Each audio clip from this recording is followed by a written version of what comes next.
Tunay na isang pribilehiyo ang makabalik sa tabernakulo ngayong umaga. Inaalala ko lang po, nabanggit ni kapatid na Neville na marami raw ang di nakakarinig maigi sa likod. Narinig niyo na ba akong maigi dyan sa likod? Malinaw na po ba? Sige, ako po'y maliit na tao, kaya kailangan kong lumikha ng mas malakas na ingay para malaman ng mga tao na narito ako. Kaya't naalala ko po nung isang beses nung nagtatrabaho pa ako noon sa public utilities, papaakyat ako ng hagdan. At noon nga'y nagsusuot ako ng malalakit malalapad na sapatos na may ngipin-ngipin sa ilalim para sa pag-akyat sa matataas na kawad. At ako nga'y papaakyat noon ng hagdan. At si Ginang E-Halt na kaibigan ko, siya yung tumatao sa may switchboard. Sigurado akong nakikilala siya ni Ginoong Ginther, maigi. Kaya heto na't sabi ni Edith, Billy, ikaw ang pinakamalakas ang ingay, kahit sa liit mong yan, na nakita ko kahit kailan. Mabibigyan kasi ang padyak ko sa malalaking sapatos na dingipin na yon sa pag-akyat ko ng hagdan. Sabi ko, bueno Edith, sa liit kong ito, kinakailangan ko namang ipaalam sa lahat ng nakapaligid na narito ako, kaya malakas ang ingay ko. Bueno, kararating ko lang mula sa tawag.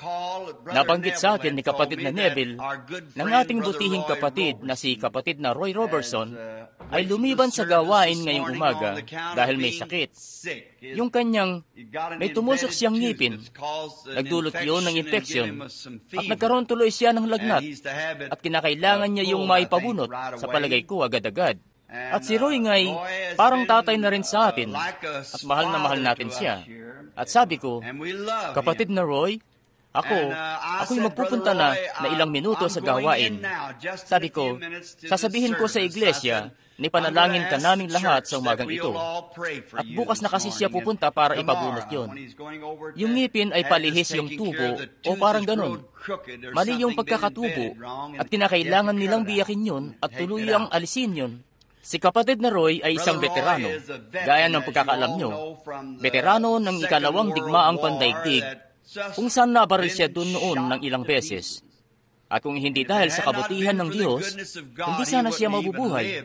Inilatay na sana siya roon kasama ng mga patay ng matagal-tagal na. Yung mga braso niya'y tagtad ng tama rito, at yung mga binti niya'y puro tama rin. At yung pareho niyang dalawang pinakaugat ay patay na. At ang sabi pa nga noon ng doktor, kung mabubuhay siya, hindi na siya makakalakad ni isang hakbang kailanman. Sa biyaya ng Diyos, nakakapagtrabaho pa rin siya araw-araw, nakakaakyat pangat lahat na. Ang Diyos nga'y ganoon na lamang kabuti sa kanya, dahil siya isang mabuting tao at minamahal natin siya. At tayo nga'y, lahat nga tayo'y di, mabuhay man tayo ng tama, hindi ibig sabihin nun na di na tayo makakaranas ng mga problema. Sa totoo lang po, ang lahat pa nga ng mga problema ay nakadirekta papunta sa atin, sapagkat marami ang kadalamhatian ng matuwid, ngunit inililigtas siya ng Panginoon mula sa lahat. Yun ang bahaging maluwalhati doon. Kaya tayo hihiling po ng isang espesyal na pananalangin sa umagang ito para kay kapatid na Roy. Iniisip ko nga kung mayroon po ba rito rin na nagnanais ding may panalangin, nais maalala sa isang pagdulog na panalangin. Kung maaari lang po na itaas niyo ang inyong mga kamay. Sige, mainam yan. Tayo po'y tumayo siguro pansumandali kung mamarapatin nyo habang tayo'y mananalangin. Lord, we come today Panginoon, dumudulog po kami ngayon sa pasimulang ito ng Sabat. At kasisimula pa lamang ng araw sa paglalakbay nito ngayon upang pumailan lang sa buong sanlibutan, upang magbigay ng liwanag at buhay sa mga bagay na itinalaga para bigyan nito.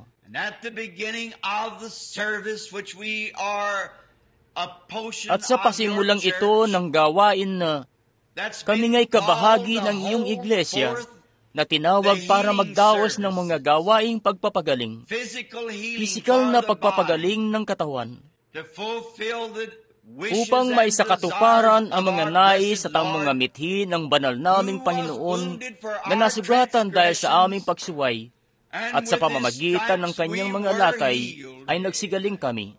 At kami nga'y humihiling sa pagsisimulang ito ng gawain habang unti-unti na nitong iniuunat ang kanyang mga pakpak sa mga awitan at ang aming mga puso ay nagsisimulang pumailan lang na amin ngang maalaala sa umagang ito ngayon, Panginoon, ang aming minamahal, tinatanging kapatid na Roy Robertson na iyong mapagpakumbabang lingkod.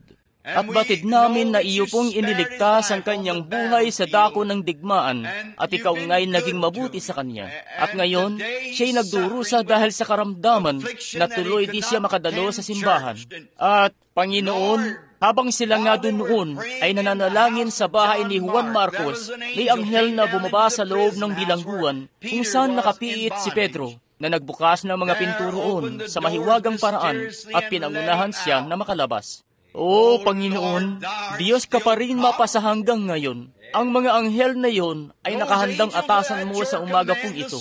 Dalangin namin, Panginoon, na habang kami rito'y nanalangin sa bahay ng Diyos, na ang mga anghel na yon ay bumaba sa bahay ni kapatid na Roy Robertson. Ang pagnanais nga niya ay makadako sa kanyang lugar dito, subalit pinipigilan naman siya ng karamdaman. At nawa ang mga anghel ng Diyos ay palayain siya, pagalingin siya, nang sa gayon siya ay makadako uli sa kanyang lugar dito sa bahay ng Diyos.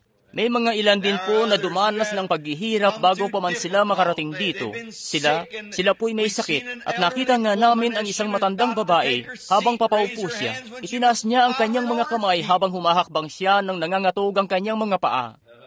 Siya'y pumarito sa bahay ng Diyos upang mapagaling. Iyo pong ipagkaloob ito, Panginoon, na siya po'y sa paglabas niya'y makalakad na may liksi at sigla ng isang kabataang babae. Ang lahat ng iba pa na nagsipagtaas ng kani-kanilang mga kamay, marami sa kanila ang nagsipagtaas dahil nasusulat yun at nabanggit na kanina, marami ang kadalamhatian ng matuwid, ngunit iniligtas siya ng Panginoon mula sa lahat ng ito.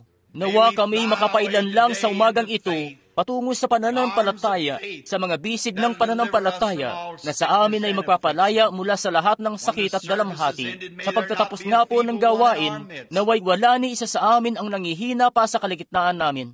Iyo pong ipagkaloob, Panginoon, na nawa ang bawat di sumasampalataya ay maging mananampalataya. At habang pinagbubulayan namin ang iyong salita, naway kunin ito ng Espiritu Santo at ilagak ito sa aming mga puso, at doon nga'y diligan ito hanggang ito'y may pagbunga sa salita.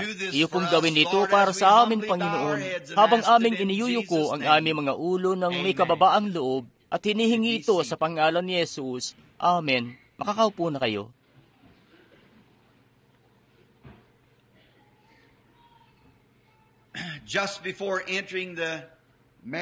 Bago tayo magsimula sa mensahe ng gawain ito sa umaga pong ito, nais ko pong ipaalala uli sa inyo ng maigi. Kung mayroon po sa inyo na nakabakasyon ng panahon na yan at nais dumalo sa isa sa mga gawain na gaganapin sa Middletown, Ohio, simula Lunes, buong Sanlinggo, doon po sa campingan. Alam mo ba yung pangalan ng campingan, Jean? Kapatid na Sullivan. Malit na bayan ang Middletown sa paligay ko, parang Jeffersonville din. May basketballan. Si kapatid na Sullivan ang pastor sa dakong yon. Alinman sa mga full gospel na simbahan na nasa 6 na puri ng bilang nila na nakikiisa sa pagtitipong ito, masasabi nga nila sa inyo kung saan yung campingan.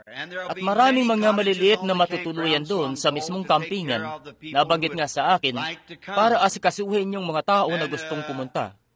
At ang mga gawain ay magsisimula ng Lunes hanggang Sabado, 6 na araw, at wala pong Linggo, para yung mga ibang simbahan, sila'y makapagdaos ng kani-kanilang regular na gawain. Marahil, magkakaroon ng mga gawaing pagpapagaling o pananalangin sa mga may sakit gabi-gabi. At ang lahat ay imbitado. At magsisimula ito ng 10 ng Agosto hanggang sa 15, Lunes hanggang Sabado. At kung kayo po'y nakabakasyon, at pinag-iisipan nyo ang gagawin nyo sa bakasyon at gusto nyong ilaan sa ganitong paraan, bueno, kami nga'y nagagalak na makasama namin kayo doon.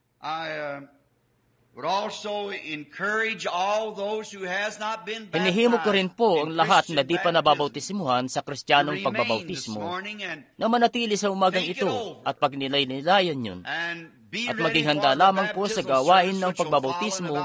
Nakasunod na nito ng mga 45 minuto na lang sa tingin ko, gaganapin yun dito sa simbahan.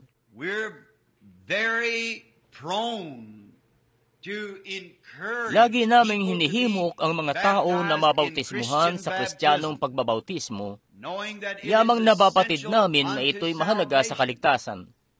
Dahil isinulat ito ng ating Panginoon na huling atas niya, huling atas niya sa iglesia. O gaya nga ng inatas niya sa iglesia ng huli, sabi niya, humayo kayo sa buong sanlibutan at inyong ipangaral ang ebanghelyo sa lahat ng sanlilikha. Ang sumasampalataya at mabautismuhan ay maliligtas. Kaya hayan ngang nalalaman natin na mahalaga na tayo mabautismuhan sa pamamagitan ng paglulubog. At ikinagagalak naming ganapin ang paglilingkod na ito sa inyo, sa bawat sinuman na kumbensido sa puso nila na si Jesus Kristo ay ang anak ng Diyos, na sinamatay para iligtas ang mga makasalanan, at isa kayo sa kanyang kinamatayan para mailigtas, at nagnanais na lumapit at mabautismuhan sa pangalan ni Jesus Kristo para sa ikapagpapatawad ng inyong mga kasalanan. Nagpapahayag sa mundo na nananampalataya kayo ng inyong mga kasalanan ay pinatawad na, at kayo ay magiging alagad na ng Panginoong Yesus na maninindigan. Kung wala po kayong simbahang mapuntahan, kami nga'y magagalak na makasama namin kayo sa pagbubuklod namin dito. Wala kami mga miyembro rito. Bukas na tabernakulo ito sa lahat ng katawan ni Kristo ng bawat denominasyon. Narito kami para sa lahat ng denominasyon. At bukas po ang pinto namin sa lahat ng tao, sino pa man sila, anumang kulay, lahi, o kredo, ang lahat ay malugod na tinatanggap. Sino man na nagnanais, pumarito lamang. At kung wala talaga kayong simbahan, kami nga'y magagalak na kayo'y magpupunta rito at makikipagbuklod sa amin. Walang pakikianib. Tumuloy lang kayo basta't bukas ang pinto at makipagbuklod sa amin. Yun lang ang kailangan niyong gawin. Basta tumuloy lang ng ganon. Tumuloy kayo ng may bukas na puso. Makipasan kayo ng inyong balikat sa ruweda at tulungan kami habang tayo'y magsusumikap na sumulong para sa kapakanan ng kaharian ng Diyos. Dahil tayo naniniwala na ang oras ay nalalapit na, ng lahat ng mga bagay na sinabi sa Biblia ay matutupad na. Hindi maitatanggi na marami sa inyo ang nakabasa na doon sa sinabi ni Khrushchev doon sa pahayag niya sa UN noong isang araw. Parang ganito yung pagkakasipin noon sa akin mula sa pahayagan sa Canada ng isang kaibigan. Sabi niya, kung mayroong Diyos, siya nga'y nakaamba ng tanggalan ng dumi at linisin ang templo uli mula sa inyo ng mga kapitalista, gaya ng ginawa niya sa pasimula. Kaya hayan nga't mababasa niyo naman ang ibig sabihin nun sa pagitan ng mga talata. Siya nakaamba ng tanggalan ng dumi ang templo uli. At terrible, di ba? Na isang komunista pa ang magsasabi ng ganong bagay, pero may punto siya. Ayan nga, tama. Yung mga kapitalista doon sa pasimula ang nagdulot ng kaguluhan. Tayo ang mga kapitalistang yun.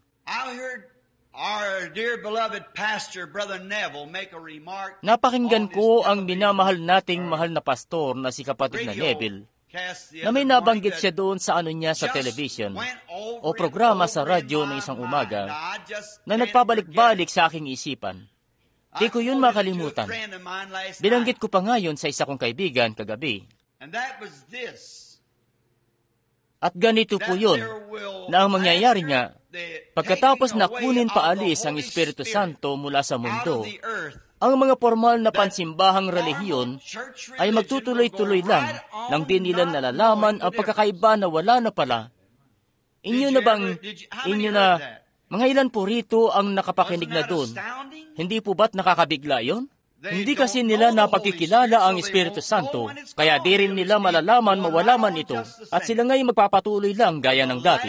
Kapag ang pinakahuli na silyuhan na sa katawan ni Kristo, sila'y magpapatuloy pa rin. Sinisikap na magdala pa rin ng mga maakay patungo rito, dahil hindi nga nila napagkikilala kung ano ito. At ang mga formal nilang relihiyon ay magtutuloy-tuloy lang na magtutuloy gaya ng dati. Ngayon, maaaring hindi ito tumimo sa inyo gaya ng pagtimo nito sa akin. Pero isa nga yung kabigla-biglang pahayag na sila'y ganun na lamang kalayo na pag-iwanan sa pangrelihiyon nilang mga ritual na anupat hindi nila mamamalayan ng pagkawala ng Espiritu Santo dahil di naman nila nakikilala kung ano ito sa simulat sapul. Kahabagan tayo ng Diyos. Kapatid, hinahangad ko ngang mabuhay sa buhay na ito na anupat ang aking ninimithi ay maging hanggang doon sa kalitliitan niyang pamilighati, ay mabatid ko sa puso ko, na kung may magawa man ako na ikadadalamhati niya, ay maramdaman ko yun agad-agad. Gaano pa kaya, yung kung mawala na siya, hindi ko nga nanaisin na manatili pa rito nang wala na siya rito. Gusto kong wala na rin ako noon, siya nga po. Dahil wala na niyang dugo sa luklukan ng awa, magiging madilim at mausok at maitim. Ang dakong kanlungan ay wala ng manananggol para iapila pa ang ating kaso. Alam niyo bang sinasabi yan ng kasulatan? Puno ng usok ang dakong kanlungan. Wala ng dugo sa luklukan ng awa, kung gayoy kahatulan na ang kasunod. Kung loobin ng Panginoon, sa darating na pagsisimula ng pagsibol, nabigyan tayo ng ilang gabing revival. Nasa isip ko pa lang ito. Gusto ko pong talakayin ang aklat ng Apokalipsis at pag-aralan ito. Tutugay-gayin ang buong aklat ng Apokalipsis ng tuloy-tuloy. Ngayon, sa araw na ito, alam ko na marami ang nagsipunta rito para may panalangin. At ang tanggapan ko ay nakasara ngayon, o nitong sanlinggong ito.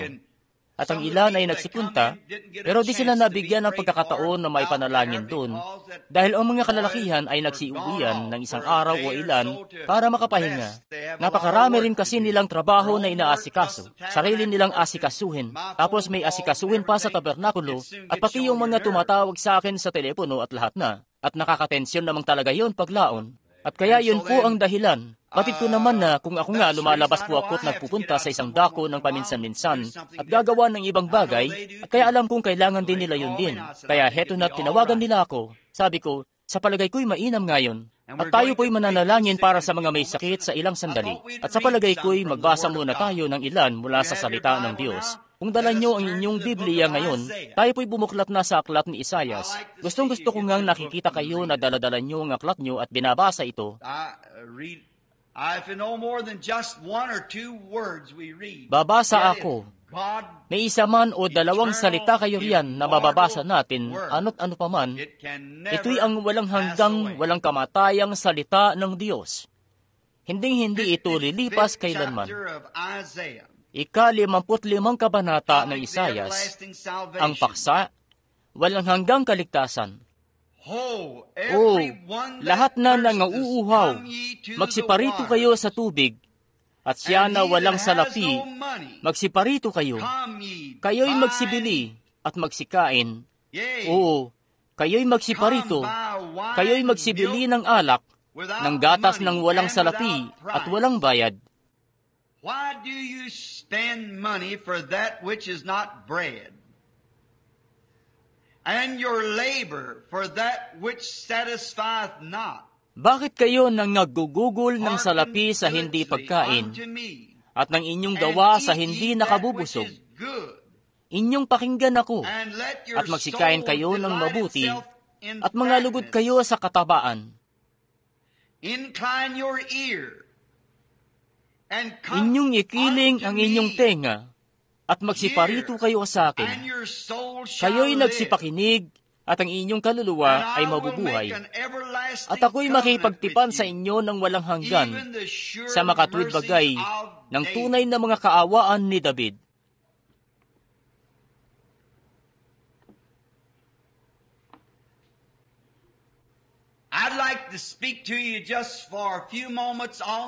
Nais kong mangusap sa inyo ng ilang sandali sa paksapong ng walang salapi o walang bayad. There is so many entertaining things of our days.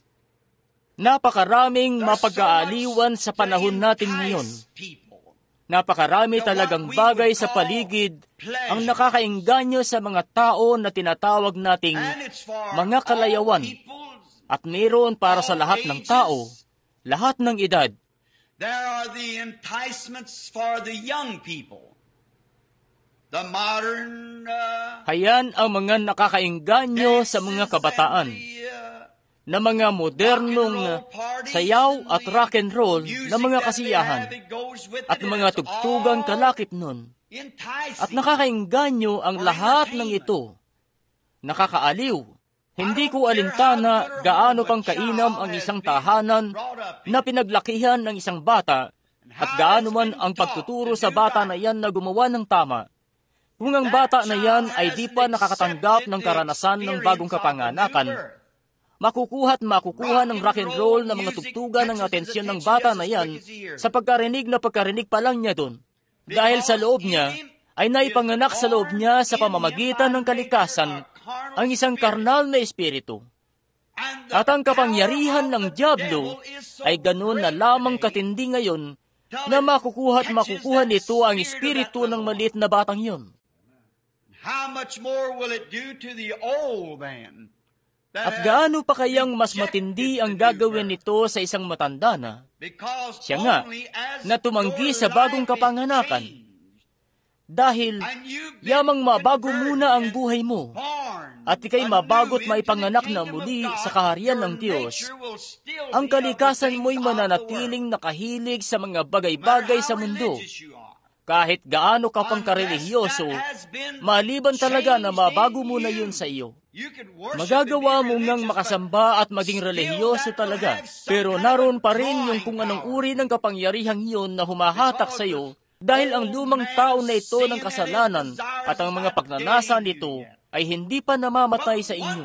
Pero hayaan mo lang na kahit minsan ay kunin ni Kristo ang luklukan sa loob ng inyong puso. Ang mga bagay na yun ay di na makagagambala pa. Ito kasi mas higit na dakila. Hindi ko lang mabanggit sa inyo ang pangalan ng lalaking yun, dahil hindi ko maisip yung pangalan niya ngayon, pero marami sa inyo ang maalala siya. Ayon sa kwento-kwento, ay isang isla kung saan nagagawi ang mga kalalakihan doon sa patibong at lalabas ang mga kababaihan na nagsisiawitan. At yung pag-aawitan nila ay talagang nakakabighani, na ang mga marinerong nagsisidaan doon, sakay sa mga barko nila, ay mapapagawi talaga sa lugar na yon. At pagkatapos, yung mga mandirigmang nagtatago ay lalantad at susurpresahin ang mga marinerong walang kamalay-malay at papaslangin sila. At may isang magiting na lalaki ang nagnanais na makadaan doon. At sinabihan niya ang kanyang mga marinero na itali siya sa poste ng layag at busalan ng kung anong bagay ang bibig niya para hindi siya makasigaw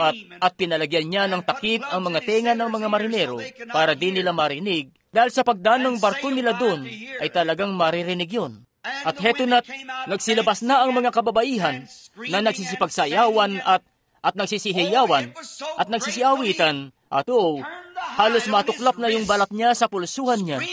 Nagpupumiglas siya sa mga marinero niya. Idaong nyo! Pero di nila siya marinig. May mga takip kasi sila sa mga tenga nila. At pagkatapos, naglayag na siya sa isang lugar kung saan pinakawalan na nila siya sa pagkakatali sa poste ng layag o tinanggal na nila yung pagkakatali ng kanyang mga kamay at pinaalis na rin niya ang mga takip sa kanilang mga tenga.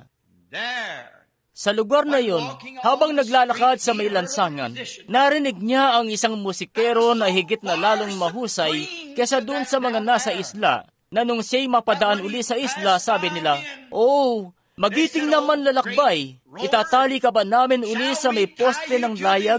Sabi niya, hindi na, hayaan niyo lang akong ditali. May narinig akong higit na dakila na di na ako magagambala pa noon kahit kailan. That's the way it is to a born-again Christian. They found something so ganoon nga ito sa isang Kristiyanong naipanganak na muli. May nasumpungan silang bagay na lalong higit kaysa sa mga rock and roll at kaaliwan ng mundong ito. Sila kasi inaaliw na ng Espiritu Santo. Ito nga'y higit na dakila na anupat ang mundo ay patay na sa kanila. Pero hayan nga't kapag magpupunta ka rito sa mga aliwan na ito na mababang uri, alalahanin nyo na kinakailangan nyo ng maraming salapi. Ang isang binata na dadalhin niya ang kanyang kasintahang babae sa mga kasiyahang ito at mga sayawan na ito, at kung ano pa, kinakailangan nga niyang magbayad ng malaking bahagi buhat sa kanyang sanlinggong kita sa pagtatrabaho. At maging yung mga matatanda na pilit nilang hinahanap ang kaaliwan ay magsisipunta roon sa mga bahay inuman para inumat pawiin ang kanilang kalungkutan ng sanlinggo. Sila nga'y nagbabayad ng malaking halaga ng salapi. At anong napapala nila roon? Wala nga silang napapala, kundi kalumbayan lamang ng puso. At alalahanin nyo, kinakailangan nyo ngang magsulit sa Diyos balang araw sa bagay na ito. At ang kabayaran ng kasalanan ay kamatayan. Wala kayong mapapala sa bagay na ito sa mundo sa bagay na ganito. Isa itong huwad na mirahe. Dadagdagan lang ng kakainom ng alak ang kalungkutan. Dadagdagan lang ng kasalanan ng kamatayan. Ang pinakahuli mong mapapala ay pagkawalay mula sa Diyos ng mapasawalang hanggan sa dagat-dagatang apoy. And you cannot At wala kang gain ngang matatamo anything. na kahit anong karagdagan, kundi pagkalugi pa nga. Then God comes Pagkatapos and asks the darating ang question, Diyos at itatanong ang "Why tanong do na you ito, spend your money bakit for ka those gumugugol things ng that iyong satisfies salapi not? para sa mga bagay na hindi nakakabusog? Why do you do Bakit it? mo ginagawa ito? What makes Ano man bang nagbubunsod want sa to tao do at ginagawa niya ang bagay na yan? it? They spend all that they've got. Haya't nilulustay nila ang lahat ng meron sila, lahat ng kitain nila, para bumili ng maiinom na alak, para damitan ng kung sinong babae na kinakasama nila, o kung ano pang bagay na makamundo, mahalay na kalayawan. But we are told in the Bible and our Pero bid to sinabi come na to mismo sa atin God sa Biblia, and at to inihikayat find nga tayong eternal lumapit sa joy Diyos, and at eternal bumili ng life kagalakang walang without hanggan, money or at without buhay na walang price. hanggan, nang walang salapi o walang bayad. Ang mga bagay na iyon ay hindi makakapagpuno. And At ang the dulo pa nga ng mga ito ay walang hanggang eternal kamatayan. At samantalang malulustay mo lang dito ang lahat mong salapi na malilikom mo, death. na para sa ano't maging bigating tao, o maging kaaliw-aliw, o maging lalaking gusto ng lahat dahil kwela o ano kaman, o maging sikat na babae o ano paman. Malulustay lang dito ang lahat mong malilikom sa pagiging ganyan. Magdadamit ng marangyang kasuotan at gagawin ng mga bagay na ginagawa ng sanlibutan, na nupat walang hanggang kaparusahan lang ang maanit mapapala mo.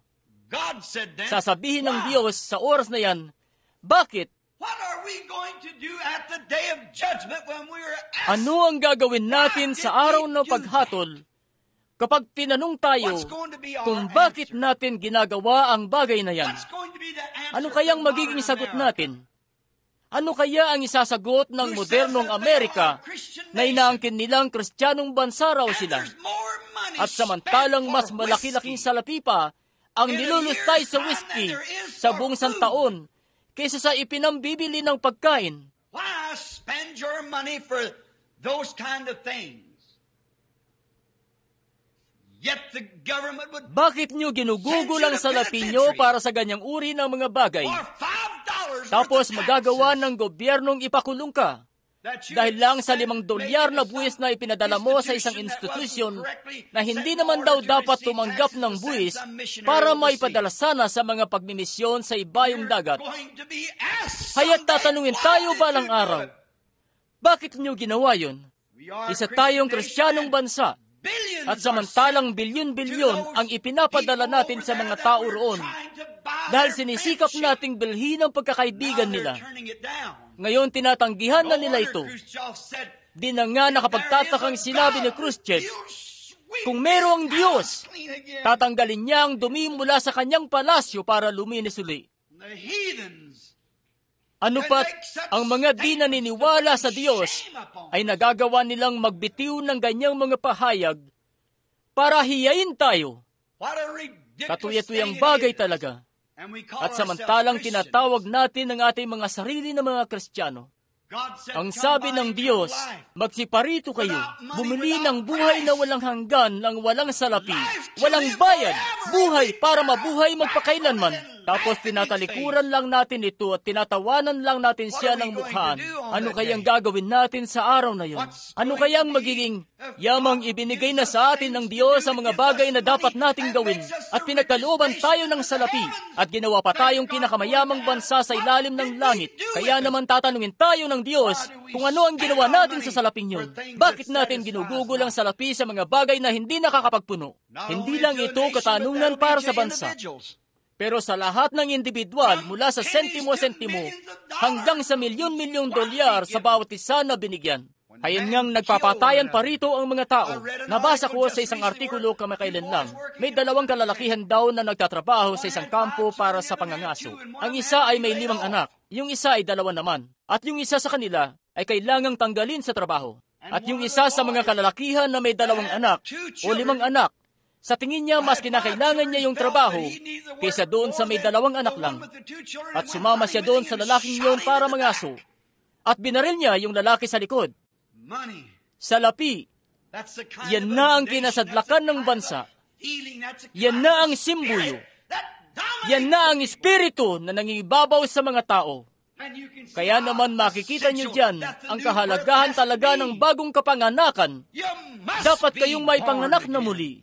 Kinakailangan talaga. Magsiparito kayo sa akin at bumili ng walang salapi. Hindi mo nga masasabing, wala akong salapi. Hindi mo kailangan ng salapi. Walang bayad itong ipinagkakaloob.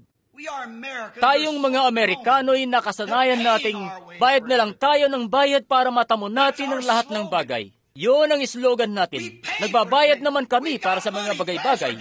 May salapi kami. Ipinapangalandakan natin ang ating mga dolyar sa ibang bansa at iba pa na mga mahihirap. Hayang magsisidatingan, makikita nyo ang pagdating ng mga turista. Talagang makukulay ang plumahe at kagagara ng suot. Yan ang gustong-gusto ng mga Amerikano. Ang bagay na yan ay walang kwentang paglustay sa paningin ng Diyos. Di niyan mabibili ang pagtungo natin sa langit. Pero lahat nga ng bagay natin dito sa Amerika, may katapat lagi tayong bayad. Magpupunta ka sa isang restaurant at kakain ka ng iyong hapunan. At kung hindi ka mag-iiwan ng pera sa lamesa para bigyan ng tip ang serbidora, may simangot na mamumutawi sa mukhang yon. Gayong sinusweldohan naman siya pagkatapos ng kumpanya na pinagtatrabahuhan niya. At kinakailangan nga na umabot ng 10% o higit pa ng halaga ng iyong kinain. Kung hindi mo gagawin yun, yung serbidoray ang tingin sa iyo ay kuripot o kung sinong maramot. Gayong nakukuha naman niya ang sweldo niya. Sa palagay ko'y di magandang bagay at kahihiyan ang gawin yun. Sa palagay ko, napakapangit na pagkilala yan sa bansang ito. Noong araw nga, yung may inam na tao noon, may inam na mga lugar noon, hindi nila pinapayagan ang ganun. Pero ang lahat nga'y tumutugay-gay na sa isang malaking espiritu na yan. Papunta nga ako noon sa isang biyahe sa tren at yung taga-bitbit doon, may dala ako noong maliit na maleta sa isang kamay, isang maleta sa isa namang kamay, at yung maliit kong lalagyan para sa pang-ahit ko ay nakakilik naman sa ilalim ng kilikili ko at naglalakad ako noon. At lumapit sa akin yung taga-bitbit, sabi, baka pwede kong bitbitin yan para sa iyo. Sabi ko, oo, diyan lang po ako sa tren papunta, Ginoo. Salamat na lang po ng marami. Halos nasa 30 yarda lang kasi ang layo. Sabi niya, sige na't ako na lang po. At dinala niya yung maliit na gamit at binitbit yun. Naglakad na. Bueno, nung bitbitin na nga niya, naisip ko, marahil akin lang, alam ko namang nasuswelduhan siya. Pero siguro, pwede ko naman siyang abutan siya ng kalahating dolyar. Siguro ibitbit niya ang mga kagamitan ko, mga gamit ko, lang siguro. Sabihin na lang natin 1 minuto. Mga halos ganito lang kalayo sa dulo ng tabernakulo ang nilakad niya papunta sa tren. Sumampa na ako sa tren muna at inabot ko na lang sa baba at kinuha ang gamit ko. Binigyan ko siya ng kalahating dolyar. Sabi niya, sandali lang po. Sabi ko, ano po yung Ginoo? Sabi niya, 3 bag ang binitbit ko para sa iyo. Sabi ko, oo Ginoo, tama. Ano po ang problema? Sabi niya, ang pinakamababa kong singil ay 25 sentimos kada bag. May kulang ka pang 25 sentimos sa akin. Kita nyo? Yun ang tinatawag niyong Amerikanismo. Lahat ng bagay ay may katapat na bayad. Nagmamaneho ka kunwari ng iyong kotse at nahulog mo yon sa isang bangin. At kaya kukuha ka ng tulong para mahila yun paalis.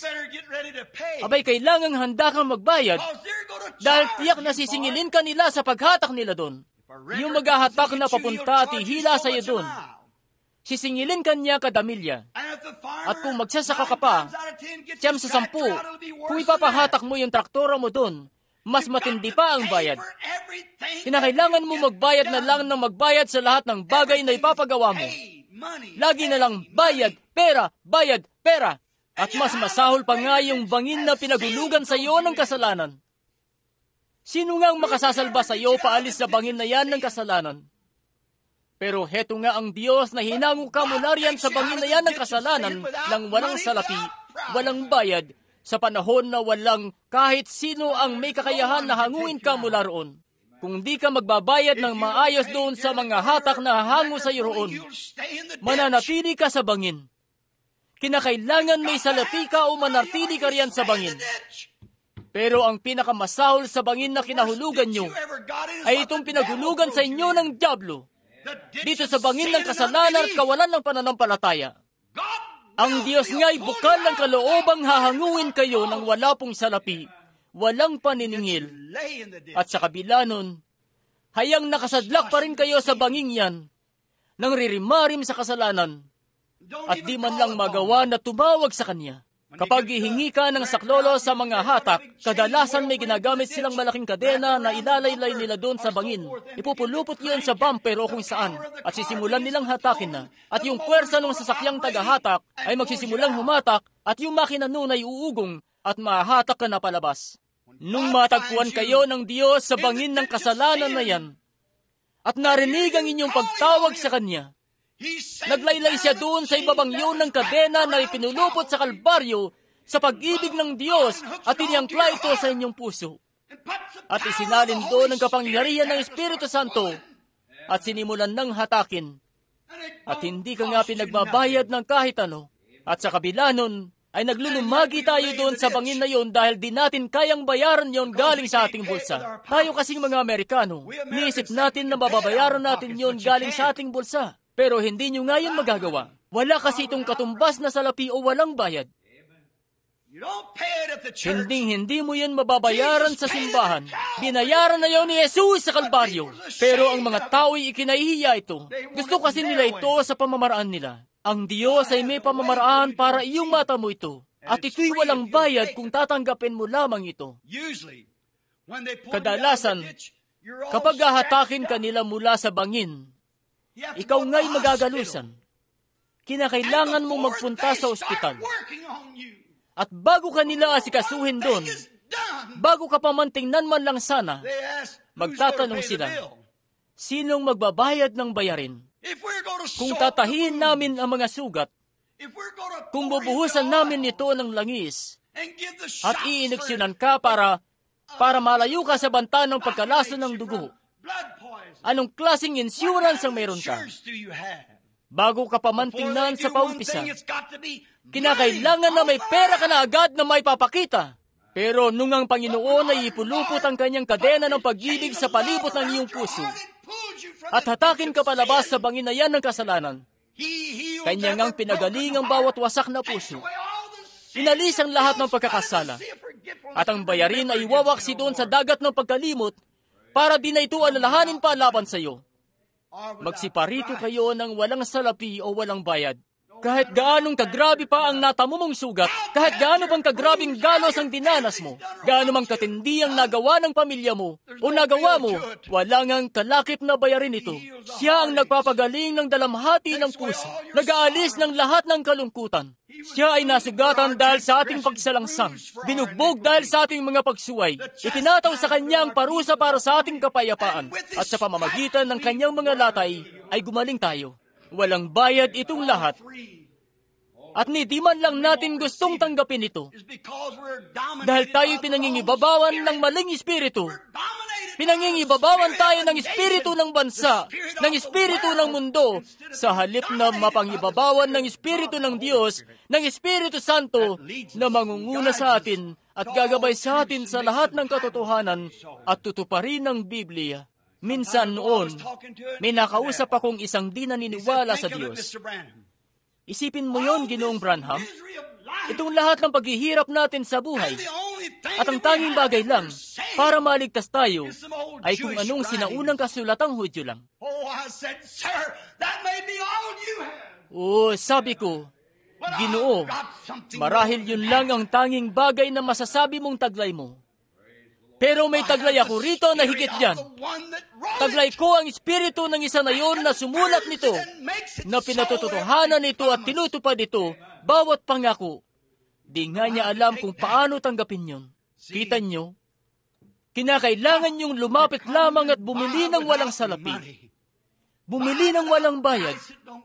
Wala kang ang ibabayad dito. Ito'y walang bayad na sinuman na magnanais, siya nga'y lumapit. Ahanguin ka ng Diyos mula sa bangin. Gaya nung lalaki sa may pintuan na tinawag na maganda. Siya nga'y isinadlak sa bangin mula pa noong nasa tiyan siya ng kanyang nanay nung dyablo na pumilay sa kanya sa mga paa niya. Ang pamamaraan niya ng ikabubuhay ay manlimos sa mga taong nagsisidaan doon. At sa kanyang pagkakaupo sa may pintuan ng umagang yun, nakita niya ang 2 Pentecostal na mga ngaral na parating. Wala nga silang dala ni 10 centimong barya man lang Hayat ang sabi pa nga ng mga ngaral, pilak ay wala ako. At 10 sentimo na yung pinakamalit na bahaging barya ng pilak. Pilak at ginto ay wala ako. Sa palagay ko, ganito ang naisip ng lalaking yun. Hindi ko na kailangang ilabas pa itong kopa ko na panlimos. Marahil sinisikap ng lalaking yun na makapag-ipon ng sapat na salapi. 40 anyos na siya. At marahil sinisikap niyang makaipon ng sapat na salapi. Magagawan siya ng mga doktor ng pares ng bakal sa paa para makalakad. Dahil siya, yung kanyang mga bukong-bukong ay doon ang kapansanan niya. At marahil nangangailangan siya talaga noon ng salapi para paunang bayad nang sa gayon matugunan siya ng mga doktor. At siya nga't di na niya kailangang ilabas pa ang kanyang kopang panlimos sa mga Pentecostal na mga ngaral na ito na walang-wala rin naman. Yung tsansa na sila'y napakaliit po na makapalimos ng kahit munting barya mula sa mga lalaking ito. Pero nang tumingin nga siya sa kanilang mukha, yung isa, kabataan pat mamula-mula sa kabataan. Yung isa, matanda na kulubot na. Nung si Juan, nung sina Pedro at Juan ay papalapit na doon sa may pintuan, may bagay na nakita yung lalaking pilay sa kabataang lalaking yun, na para bang yung pamumulan niya ay mistula pang higit sa pangkaraniwan. May nakita siyang higit sa ilalim ng mga kulubot at paghihirap na gawa ng araw ng Galileang pumasok sa mukha ng matandang mangingisdang yun.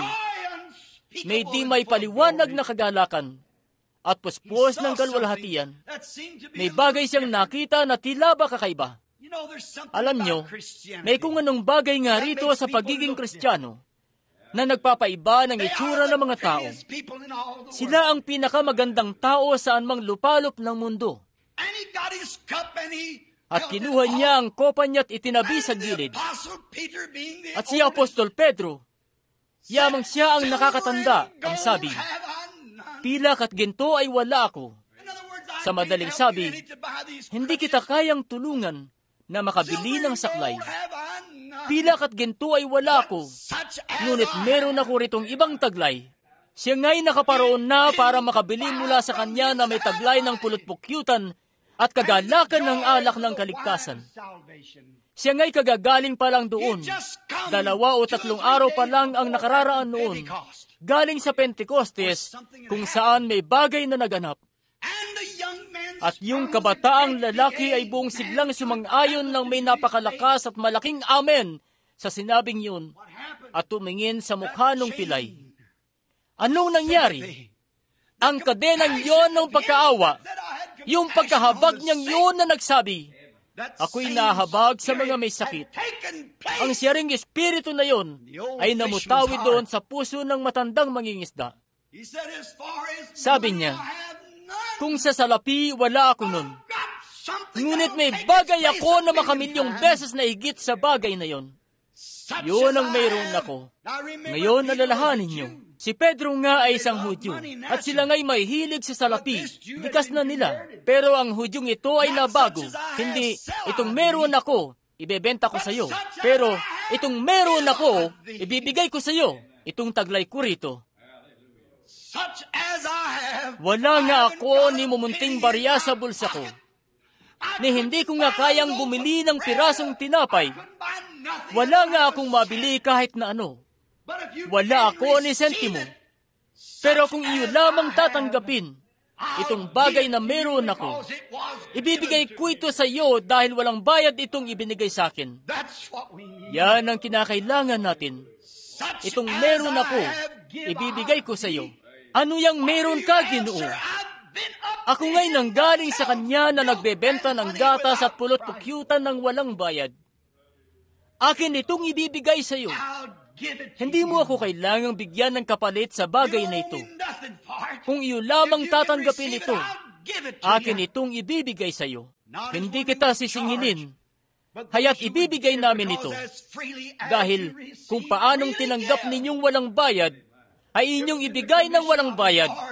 Yun nga ang atas ng kanyang Panginoon. 3 araw bago yon. Humayo kayo sa buong sanlibutan. Ipangaral ang ebanghelyo. Ang sinumang sumasampalataya at mabautismuhan ay maliligtas, at ang di sumasampalataya ay parurusahan. Lalaki pang mga tandang ito sa sinumang magsisisampalataya. Sa aking pangalan ay magpapalaya sila ng mga demonyo. Magsasalita ng bagong wika. Kung makainom sila ng mga bagay na nakamamatay, dito makakasama sa kanila. Kung sila hawak ng mga ahas, hindi sila magagambala nito. Kung paanong tinanggap ninyo ng walang bayad, ay ibigay ninyo ito ng walang bayad. Ang Hudyong iyon ay nabago talaga. Ang kailangan nga natin sa Amerika ay isang pagbabago na ang Espiritu Santo nang siyang hahalili sa lugar ng mga panrelihiyon nating mga ritual. Kung papaanong tinanggap nyo ng walang bayad, ay ibigay nyo ng walang bayad. Itong bagay na meron ako, aking ibibigay sa iyo. Sa pangalan ng Panginoong Yesus Kristo ng Nazaret, tumayo ka't lumakad. Pananampalataya sa sadyang dalisay na pangalan ng manlilikha. Kaya naman din na nakapagtatakang ang pilay na yun ay nagpalukso-lukso at nagpatalon-talon at nagpuri sa Diyos.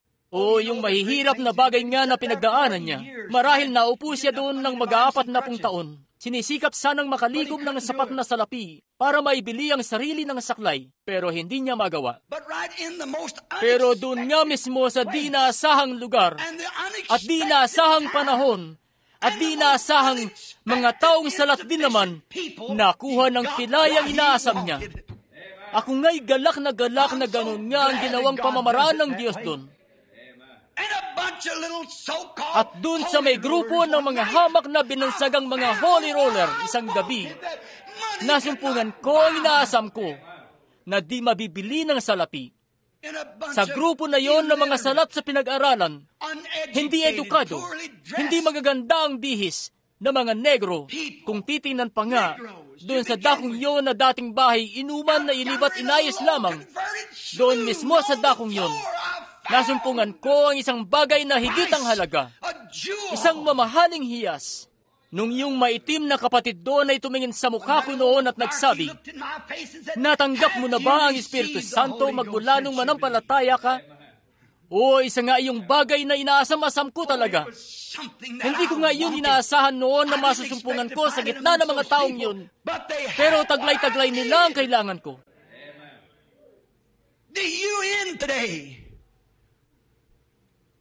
they wouldn't accept what we got. Ang UN ngayon, That's what they hindi nga nila tatanggapin itong bagay na natanggap natin. Khrushchev, Pero yun dapat ang kailangan nila. all the rest of them, Si Khrushchev, lahat nga sila roon. Christ, Kailangan nila si Kristo sa bautismo ng Espiritu Santo. Babaguhin nito ang kalooban nila.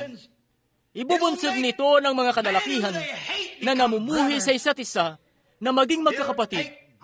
Alisin nito ang kasakiman at masamang hangad at matinding hidwaan at ilalagay ang pag-ibig at kagalakan at kapayapaan, kabutihan at kahabagan. Oo, sa mga dako talaga na di inaasahan, ay doon yung nga minsan masusumpungan ng bagay na hinahanap nyo.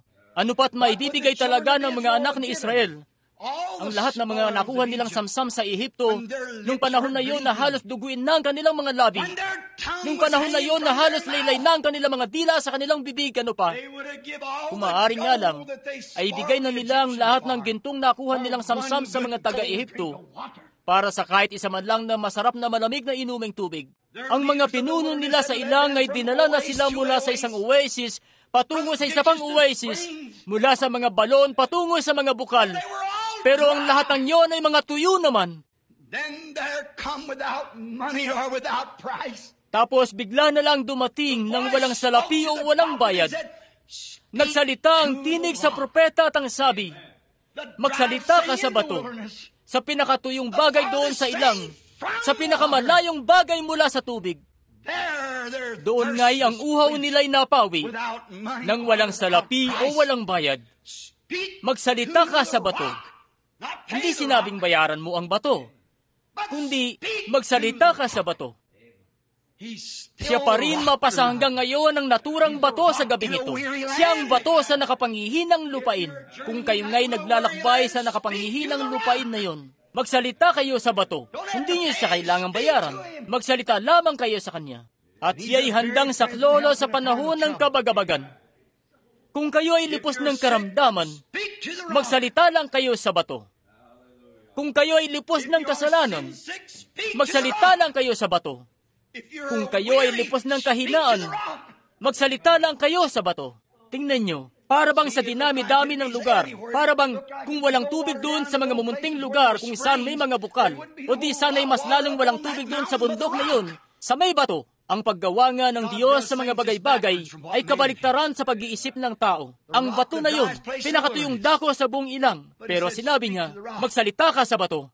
Sa panahong ito, ang mga tao ay labis-labis ang pagkadaya. Niisip nila na kung magpupunta sila tuusal ng panalangin, babayaran ng isang pari para usalan sila ng panalangin, ay bayad na sila at pasok na sila. Nanupat, kung magtatayo sila ng malalaking simbahan kung saan, at may mayamang lalaki na sasagutin ang pagpapatayo nun, at siya na may namumuhay sa kamunduhan, magbabayad para usalan siya ng panalangin, haya't iisipin niyang yun na yun.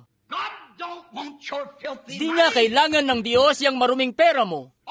Ang tanging ninanais niya ay ang pagkamatapat mo at ang buhay mo mismo na siya ang inihahayag. Binigyan ka ng Diyos ng pera. Huwag mo itong gugulin sa mga bagay na di nakakapagpuno. Gugulin niyo ito sa mga bagay na nakakapagpuno. Haya't para magbunsod ng tunay na pagkapuno, hindi mo nga ito makukuha liban na magsalita ka sa bato. Siya nga'y nagpabukal ng mga tubig na nagbibigay buhay nang walang salapi o walang bayad. At sila'y nagsiinom. At ang mga kamelyo nila'y nagsiinom. Ang mga anak nila'y nagsiinom. At yun pa rin ay nanatiling bukal na nagumapaw sa ilang.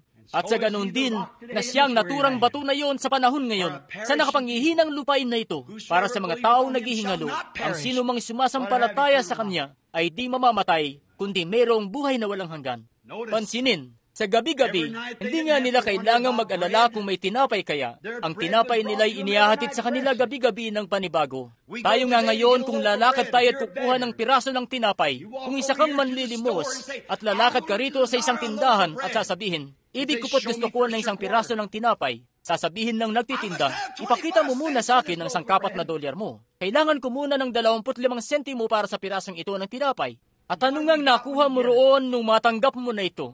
Medyo di nga ito maganda. Pero ang nakuha mo lang doon ay yung pinakamababang uri ng tinapay na magagawa mula sa trigo. Sinaid na nila doon ang lahat ng bitamina mula roon. Lahat ng pira-piraso nun at ibinigay nila sa baboy. Hinahaluan nila yon ng kung anong kola para magdikit-dikit yung pira-piraso nun. At iiwalay yon at gagawa na sila mula doon ng tinapay na minsan minamasa pa ng marurumit di hinugas ang mga kamay. Kadalasan, tingnan mo nga yung makikita mo sa tinapay mo minsan. May buhok-buhok pa at kung ano-anong nakadidiring bagay at may kung ano-ano pang naisasama sa pagkabalot at lahat na ng kung ano-anong nauhulog doon sa mga panaderya roon. Mga makakamundong trabahador na may nakakahawang sakit at lahat na ang nagmamasa nun. Kung makikita nyo lang kung paano nila ginagawa yun, ay di nyo ngayon maatin na kainin. At sa kabila nun, ibinabayad nyo para doon ng 25 sentimo nyo o kung hindi ay di nyo yun makukuha. At samantalang pinakakain sila doon ng Diyos gabi-gabi ng tinapay na gawa ng mga kamay ng anghel nang walang salapi o walang bayad. At sa panahon ngayon, ang tinapay na yun ay kumakatawan kay Kristo, espiritual na buhay na bumaba mula sa langit upang ibigay ang kanyang buhay. At ang Diyos ay nagbibigay sa kanyang mga anak araw-araw ng bagong karanasan lagi. Tandaan nyo, kung magtitira sila ng tinapay, mapapanis lang yun. May maririnig nga kayo na nagsasabi, bueno, meron naman akong sinasabi ko sa inyo. Isa akong Lutheran, isa akong Presbyterian, Baptist, isa akong Pentecostal. Ayan nga't, 5 piraso lang yan ng tinapay na gawang kamay. Yun lang yun. Ganon na lamang karumi at gawa-gawa lang ng mga kamay ng tao. Pero kapag nakarinig ka ng isang karanasan na panibago, nitong umaga sa pananalangin, nabautismuhan ng Espiritu Santo ang kaluluwa ko ng panibago. O kapatid, pagkain nga yan ng anghel. Pinapakain niya sila ng panibago sa araw-araw na nanggagaling sa langit. Buhos-buhos na pagpapala ang ating kailangan. Mga patak ng awa ang sa paligid natin nagsisipatakan. Subalit buhos-buhos na pagpapala ang ating pananambitan. O siya nga, ipinapadala mula sa langit ng panibago, Panginoon si Kristo na tinapay ng buhay. Iyong ilagak ito sa aking puso. At iyong itulot na tamasahin ko ang kanyang dakilang presensya. Tunay, naabot-abot nga ang kanilang pasasalamat. Sila'y tunay na nagalak. At sino mang lalaki o babae na pinanganak sa Espiritu ng Diyos at tumanggap ng Espiritu Santo, sila nga sa tuwina ay abot-abot ang pasasalamat. Ano pa man dyan ang mangyari, abot-abot nga ang iyong pasasalamat. Gaya nung munting bulag na batang lalaki doon sa bundok. Si Munting Benny, ganoon siya pinanganak. Nung nasa mga 8 buwan na gulang siya, may tumubong mga katarata sa kanyang mga mata. Ang mga magulang niya ay mahirap. Doon lang sila nakatira sa may gilid ng bundok na putik. At alam nila na kung maoperahan lang siya ay maisasalba pa ang mga mata ni Munting Benny para makakita siya. Binatilyo na siya ngayon na nasa 12 taong gulang na. Ang mga magulang niya ay sapat lang ang kinikita para bumili ng tinapay at karne nila sa buong santaon. Hindi nila kayang tustusan yung operasyon. Lahat ng mga kapitbahay, sila nga roon. Nakikita nila si Munting Benny na sinusubukang makipaglaro sa mga malilit na bata roon. Kayong bulag siya, di niya makita ang ginagawa niya. Nakadama sila ng pagkaawa. At bawat isa, nung taon na yun, pinagtrabahuhan nila ang konting karagdagang tanim. Nagsitrabaho sila ng konti pa gaano man ang hirap sa ilalim ng araw. At nung may pagbili na ang mga tanim nung taglagas na yun, dinala nila yung pinagbentahan at pinaluwas nila si Munting Benny sa tren at pinadala siya sa doktor. Matagumpay ang ginawa nilang operasyon doon. At nung makabalik na siya pa uwi, lahat ng mga kapitbahay ay nagtipon sa paligid nung bumaba na si Munting Benny ng tren. Yung munti niyang maliliwanag na mga matay nagniningning. Bigla na lang siyang napasigaw at nabahaw-gulgul habang tinitingnan niya ang kanilang mga mukha. Sabi ng isa sa mga konduktor doon, "Iho, gaanong kalaki na halaga ang ginugol mo para sa operasyon na yan?" Sabi niya, "Ginoo, hindi ko batid kung gaanong kalaki ang halaga na ginugol ng mga tao ito para rito. Pero ako nga'y galak na makita ang kanilang mga mukha na mga nagbayad sa halaga." Ganyan na ganyan nga ang nararamdaman natin. Hindi ko batid kung gaanong kalaki ang ginugol dito ng Diyos. Pero batid ko nga na ibinigay niya ang pinakamainam niya na maibibigay, ang kanyang anak. Kaya naman ganon na lang ang aking pasasalamat na nakamtan ko itong espiritual na paningin na magagawa ko na ngayong tumingin sa kanyang mukha at mapagkikilala na siya ay namatay para sa akin.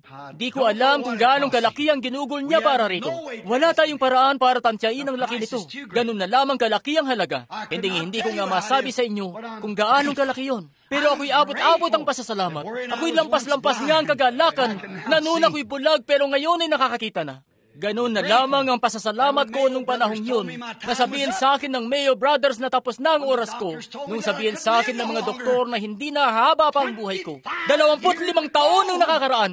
Pero buhay pa rin ako hanggang ngayon. Hindi ko nga alam kung gaano kalaki ang ginugol doon ng Diyos. Pero ako nga'y abot-abot ang pasasalamat na ako'y buhay pa rin. Ako'y dating makasalanan, nagagapos ng kasalanan, may mga kalumbayan ng puso, takot na takot sa kamatayan. Pero ngayon ang kamatayan ang katagumpayan ko. Hallelujah! Ang tangi kasing magagawa nito ay dalhin ako sa presensya niya na iniibig ko, na aking makikita nga ang kanyang mukha. Binago niya ang bagay na yon sa pamamagitan ng isang operasyon. Kanya nga kinuha ang aking puso at pinagbago ito. Alam ko na may kung anong bagay na naganap sa akin. Sa isang pahayagan nung nakaraang taglagas sa Minnesota, may isang batang lalaki doon na kinuha niya ang bisikleta niya at nagpunta sa simbahan na isang umaga sa Sunday School. Tapos may isang kabataang lalaki sa kalapit na kabahayan. Iwas na iwas siya sa Sunday School. Sinundo niya ang kanyang kasintahang babae at pumasyal sila para mag-skating. At yung lalaking yun ay nakatatandang lalaki. At napapunta siya roon sa kung saang manipis ang yelo at nahulog siya. Pinagtatawanan nga niya nung umagang yon yung maliit na batang lalaki nung papunta na ito roon. Ang sabi pa niya sa kasintahan niyang babae, sabi, "Mga panatiko lang ang mga nagsisipunta doon sa simbahang yon." At nung mahulog siya sa butas sa yelo, yung kasintahan niya ay nakadistansya sa kanya noon. Medyo magaan yung babae, nakaiwas siya. Pero yung lalaki nga nung umahon siya at ipatong niya ang mga bisig niya sa yelo, siya nga'y naparalisa at napasalampak dun sa yelo. Sinubukan nung kasintahang babae na abutin siya. Pero dahil sa mabigat din yung babae, halos mabitak niya yung yelo. Sumigaw yung lalaki dun sa babae, "Bumalik ka, bumalik ka! Mahuhulog ka lang at pareho tayong malulunod." Sumigaw siya, napaiyak na lang siya at wala ngang pwedeng makaligtas sa kanya. Pagkatapos ng ilang sandali, doon sa ibabaw ng burol, may paparating na munting bisikleta, nagpipedal. Yung munting batang lalaki na may kilik-kilik na Biblia sa ilalim ng kanyang kilikili. Narinig niya yung sigaw at nagmadali siya sa kanyang maliit na bisikleta. Inilapag niya ang Biblia niya at tumakbo roon sa may yelo. Gumapang siya sa kanyang munting tiyan. Suot-suot pa rin ang pangsimbahan niyang damit hanggang sa mahawakan niya yung mga bisig ng lalaki doon at hinatak siya ng hinatak hanggang sa maalis niya siya sa yelo. Tapos tumakbo at pumara ng sasakyan. Tumawag sila ng ambulansya at naisugod agad yung lalaki sa ospital. Matapos na magpunta siya at bayaran na yung ambulansya, bayaran yung mga doktor sa mga nakuha niyang ineksyon para sa pulmonya at iba pang mga bagay, nilapitan niya yung batang lalaki. Sabi niya, "Iho, alam mo ba kung anong utang ko sa iyo?" Sabi nung bata, Wala po yun. Oh, you Sabi nung my lalaki, life. utang ko sa iyo ang buhay ko. Isipin niyo yun. Hindi nga kayang bayaran yun ng salapi. Buhay niya kasi yun. Ganon nga dapat ang nararamdaman natin sa Diyos. Di yung binabayad-bayaran na lang natin ang kung ano-ano para makalpas sa anumang bagay. Kaya't utang natin sa Diyos ang buhay natin. Dahil tayo nooy halos mamatay na't dumadaos-dos na roon sa bangin ng kasalanan. Iniabot ng Diyos ang kanyang mga bisig at dinamitan ako ng balabal. Ako'y palubog ng palubog sa kalaliman ng kasalanan, malayo sa kanlungan ng mapayapang dalampasigan. Kalooban ko'y gano'n na lamang na sadyang narurungisan. Lumulubog ng lumulubog, umahon man ay walang kakayahan. Subalit ang Panginoon ng karagatan, narinig ang hibik ng aking pagmamakaawa. Hinango ako mula roon sa katubigan, ngayon ako'y narito na sa kaligtasan. Utang ko sa Kanya ang buhay ko. Utang niyo sa Kanya ang inyong buhay. Utang niyo sa Kanya ang inyong buhay na inyo dapat siyang pinaglilingkuran. Hindi yung bigay layaw kayo, nalalakad kayo at ipagmamalaki niyo ang denominasyon niyong simbahan. Hindi yung kung ano-anong pinaggagawa niyo na nililibak niyo ang iba. Kundi ang dapat nga'y sikapin niyo maglingkod at iligtas ang iba at dalhin sila sa pagkakilala sa Panginoong Yesus Kristo. Yung alibughang anak, sa pagtatapos po, hayaan niyong sabihin ko ito. Nung lustayin niya ang lahat ng kabuhayan niya, kabuhayan ng Ama sa pagpapakalayaw, at nung siya nga'y pauwi na noon sa tahanan, siya nga'y nasadlak doon sa kulungan ng baboy, at nakapagnilay-nilay siya. At sabi niya, ilang mga alilang upahan ang meron ng aking Ama, na may sapat at lumalabis pang pagkain, at samantalang ako rito ay namamatay sa gutom.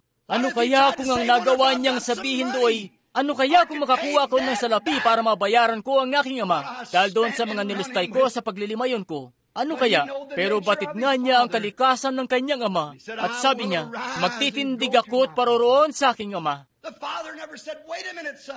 Hindi nga sinabi ng Ama, sandali lang anak, ibabalik mo ba ang salapi ko? Hindi. Hindi niya siningil ang kanyang anak sa pagkakasala nito. Siya'y tuwang-tuwa na bumalik ang anak niya. Siya'y tuwang-tuwa na ang anak niya ay nakapagnilay-nilay dahil siya'y anak niya.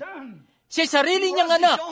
Siya'y natuwa ng anak niya ay nasa daanan niya at pauwi na ng tahanan. Ngayon, di nga niya kinukonsenti ang pagkakasala nito. Pero siya'y tuwang-tuwa na nakapagnilay-nilay ang anak niya at sabi nito, nagkasala ako sa harap ng aking Diyos at sa harap ng aking Ama. Magtitindig ako't paroroon sa Kanya. At nung makita nung Ama yung anak, sa malayo pa lang, tumakbo na siya agad para salubungin ang anak at hinagkan ito. At sabi pa niya, katayin niyo ang pinatabang guya ng walang salapi. Dalhin niyo ang pinakamainam na balabal ng walang salapi. Dalhin niyo ang singsing ng walang salapi. Ilagay ito sa kanyang daliri. Magsikain tayo, uminom at mga galak, sapagkat ang anak kong ito'y nawala at ngayon nga'y nasumpungan na. Siya ay patay na at siya ay muling nabuhay. Tayo'y mga galak sa bagay na ito. Hayaan niyong sabihin ko ito, mga kaibigan, sa pagtatapos. Ang tanging bagay na nakakapagpuno, ang tanging mga bagay na tunay, tanging maiinam na bagay na meron, ay hinding-hindi mabibili ng salapi. Ang mga ito'y walang bayad na kaloob ng Diyos sa pamamagitan ni Yesus Kristo. Kaligtasan ng kaluluwa, kagalakan, magsilapit kayo at kumain at mabusog. Wherefore do you spend money for that which is not bread? Ano't kayo'y nangagugugol ng salapi sa hindi pagkain at na inyong gawa na hindi nakabubusog. Inyong pakinggan ako at magsikain ng mabuti at mga lugot kayo sa katabaan. Inyong ikiling ang inyong mga tenga at magsiparito kayo sa akin. Kayo'y magsipakinig at ang inyong kaluluwa ay mabubuhay. At ako'y makipagtipan sa inyo ng walang hanggan sa makatwid bagay ng tunay na mga kaawaan ni David. Lahat ng mga bagay na magtatagal, lahat ng mga bagay na mabuti, lahat ng mga bagay na kalugod-lugod, lahat ng mga bagay na walang hanggan, lahat ito'y walang bayad, at di ka magbabayad ng kahit ano. Dito nga sa kahuli-hulihang bahagi ng kasulatang ito ng aklat na ito, sabi nito, ang may ibig ay pumarito at uminom mula sa mga tubig ng mga bukal ng buhay na walang bayad, ng walang salapi, walang bayad. Bakit ninyo ginugugol ang inyong salapi sa hindi nakabubusog? At hinahayaan lang ang mga tunay na bagay na siya namang nakabubusog, na wala pang ang bayad, na di nyo man lang pinaglalaanan ng pansin. Manalangin tayo. While you are in silence Habang and kayo'y prayer, tahimik at nananalangin, meron ba rito sa gusaling ito sa umagang ito those who na have mga hindi pa not nakakainom taken from sa that bukal na fountain, iyon, na ang mga paghahangad sa mundong ito'y nasa buhay niyo pa rin, at nagnanais na kayong magbago na ng dako na inyong mapag-iinuman sa umagang ito or the usury o of mapagtutubuan ng inyong salapi, na gusto niyong lumapit na't bumili mula sa Diyos ng walang salapi, walang bayad, ng pulot at gatas, kagalakan ng alak, inyo pong itaas ang inyong kamay, sabihin, alalahanin mo ako, kapatid na Branham, habang ikay nananalangin. Pagpalain ka ng Diyos, Ginoo. Pagpalain ka ng Diyos, Ginoo. Pagpalain ka ng Diyos, kapatid na babae. Mayroon pa po ba na nagnanais magsabi, alalahanin mo ako, kapatid na Branham, habang ikay nananalangin? Ang ilan sa inyo riyan ng mga kabataan, oo, nanilistay ang inyong pamumuhay. Ang mga oras na ginugol ng inyong nanay para may panalangin kayo, at ang inyong tatay, lahat ng pagpapaalala na sinabi sa inyo, at sa kabila nun, ay binaliwala nyo lang yun para makinig sa bulong ng dyablo. Ngayon ninanasan nyo ang tugtuging makasanlibutan, mga bagay sa mundo, at ngayon nakapagninilay na kayo. Gaya nung alibughang anak sa may kulungan ng baboy. Maaari nyo bang itaas ang inyong kamay, kapatid na babae, kapatid na lalaki, at sabihin, Diyos, alalahanin mo ako. Iyo pong ibunsod ako na mapagnilayan ko. Sa umagang ito, may tulot na makapariyan sa bahay ng Ama. Wala kang ang gugugulin na kahit ano rito. Hinihintay ka na niya. Ano pa man yang mga nagawa mo noon, bagaman ang inyong mga kasalanan ay maging tila mapula, ay magiging maputi na parang nyebe. Mapula man gaya ng matingkad na pula, ay magiging maputi na parang balahibo ng tupa. Lahat po ng nasa makalangit na presensya, inyo bang may tataas ang inyong kamay? Lahat po ng may sakit at nangangailangan, sabihin, ako'y nahulog sa bangin. Ginawan ako ng kasamaan ni Satanas. Pinilay niya ako at binigyan ako ng karamdaman o ng kung ano-ano. Inaasam ko sa umagang ito, ng kadena ng pananampalataya ng Diyos ay kumilos sa aking puso, na ako'y mahila na pataas mula sa bangin na ito, gaya ng lalaking yun sa may pintuang tinawag na maganda. Itaas niyo ang inyong mga kamay, pagpalain kayo ng Diyos, bawat isa. Panginoon, dinadala ko sa iyo sa oras pong ito, sila na mga nagsipagtaas ng kanilang mga kamay para sa ikapagpapatawad ng kanilang mga pagkakasala. Ikaw nga ang Diyos, ang nag-iisang Diyos. Dito mismo sa kinaupuan nila ngayon, diyan ka mismo nangusap sa kanila. Diyan mo mismo pinagtanto sa kanila na sila'y nagkamali. Noong masumpungan ng salita ang nararapat nitong paglalagakan, at ang Espiritu Santo ay nagsimulang mangusap at magsabi, ika'y mali. Bumaling ka at manumbalik ka sa Diyos Ama. At itinataas nga nila ngayon ang kanilang mga kamay upang ipakita na nagnanais silang makawala sa makamundong kulungan ng baboy na ito nang sa gayon makaparian sa bahay ng Ama, kung saan sagana, kung saan hindi na nila kailangang magdala ng kahit ano pa.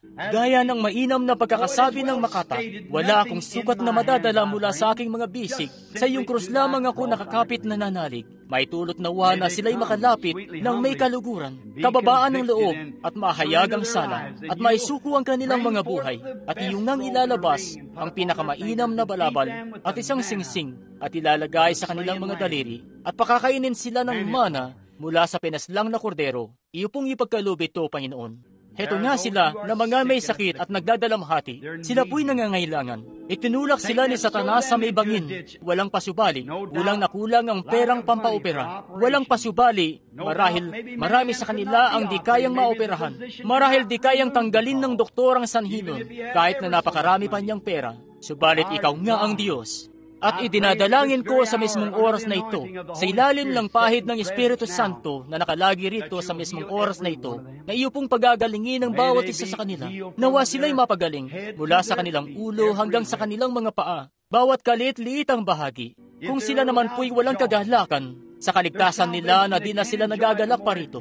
Gaya ng sinabi noon ni David noong lumang panahon, iyong ibalik sa akin ang kagalakan ng aking kaligtasan. Naway makatanggap sila ng kagalakan at kasiyahan para sa kanilang kalumbayan at kahinaan sapagkat ikaw iyong bato sa nakapaghihinang lupain.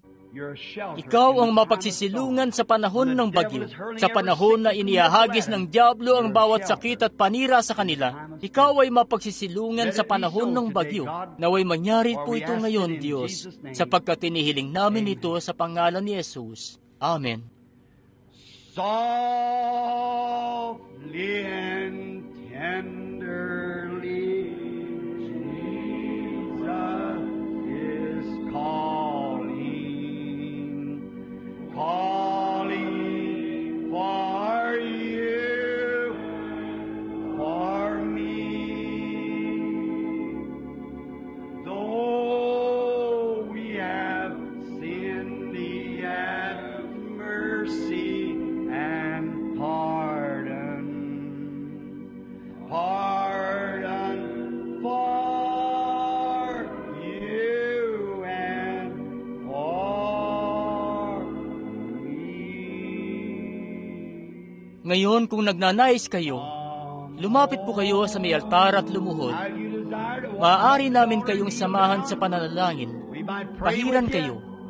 Anumang bagay na magagawa namin, Anything that we can malugod do. po kayong inaanyayahan. Weary, come home.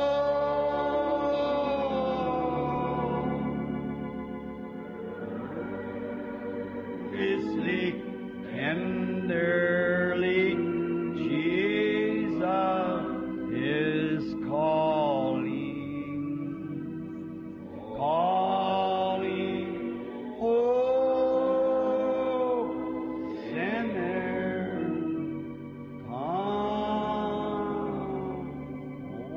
Iniibig niyo ba siya? Teddy, maaari mo ba kaming bigyan ng isang tipa? I love him because he first loved me. Kaya mo bang tipain yon? Awitin natin yon para sa kanyang kaluwalhatian bago tayo dumako sa ibang bahagi pa ng gawain pansumandali. Ito na po ang pagsamba. Ay pahayag na ang mensahe. Ako nga'y nagagalak na tinanggap niyo ito. Inyong idalangin na maging kapaki-pakinabang ang dulot nito sa inyo. Dahil ito'y naging kapaki-pakinabang sa akin sa pagkakapangusap ko rito. Akin niyang idinadalangin ang siya ring inspirasyon na ibinigay sa akin para ipangusap ito sa inyo. Naway matanggap niyo ito sa siya ring inspirasyon nung ito'y ipadala sa akin. Naway pagpalain ito ng Diyos sa inyong puso. Sige po. Ngayon, ipikit niyo lang ang inyong mga mata habang umaawit tayo. Itaas niyo ang inyong mga kamay.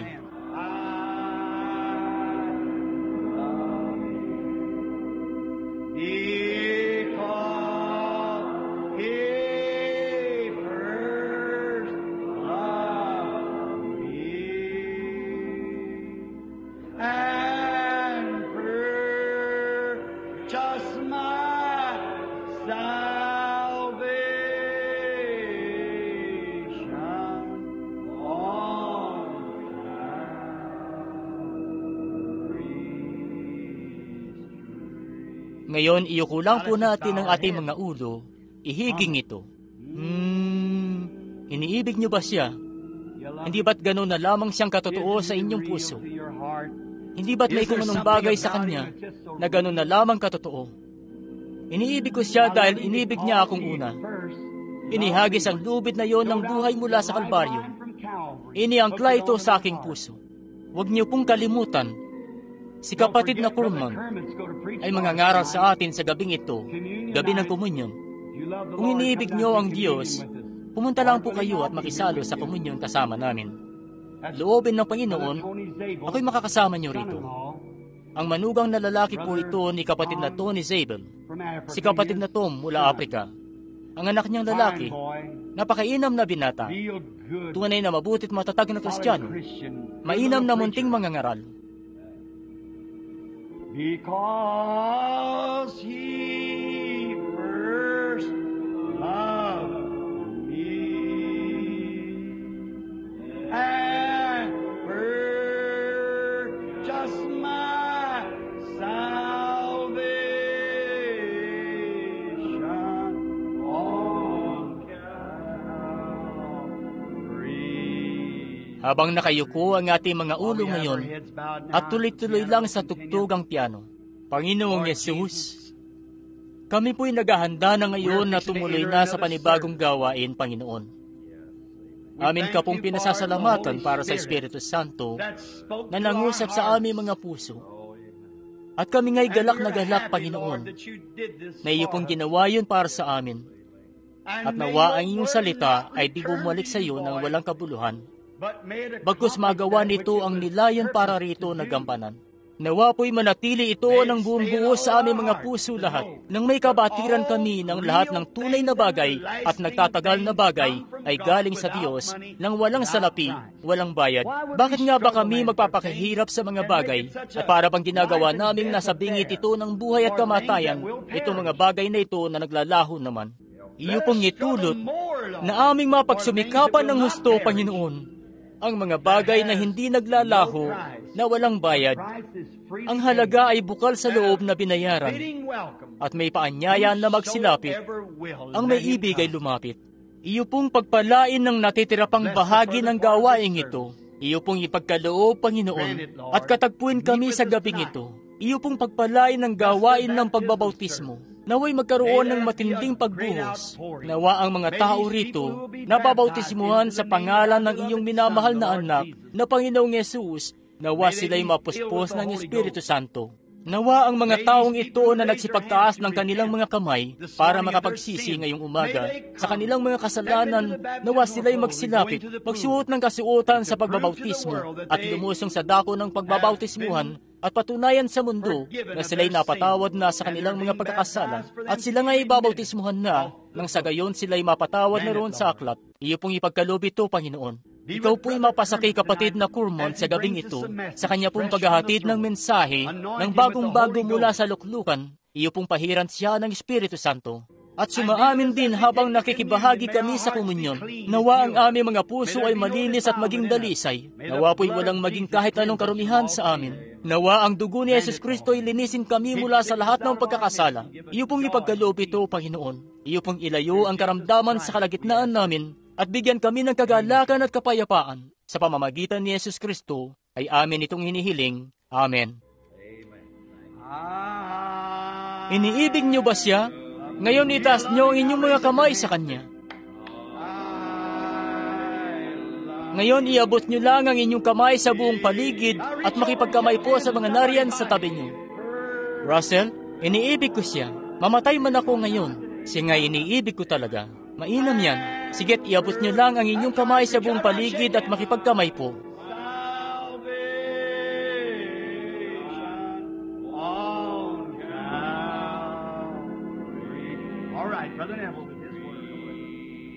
Sige po, kapatid na Neville, may konti lamang siyang sasabihin. Sige po,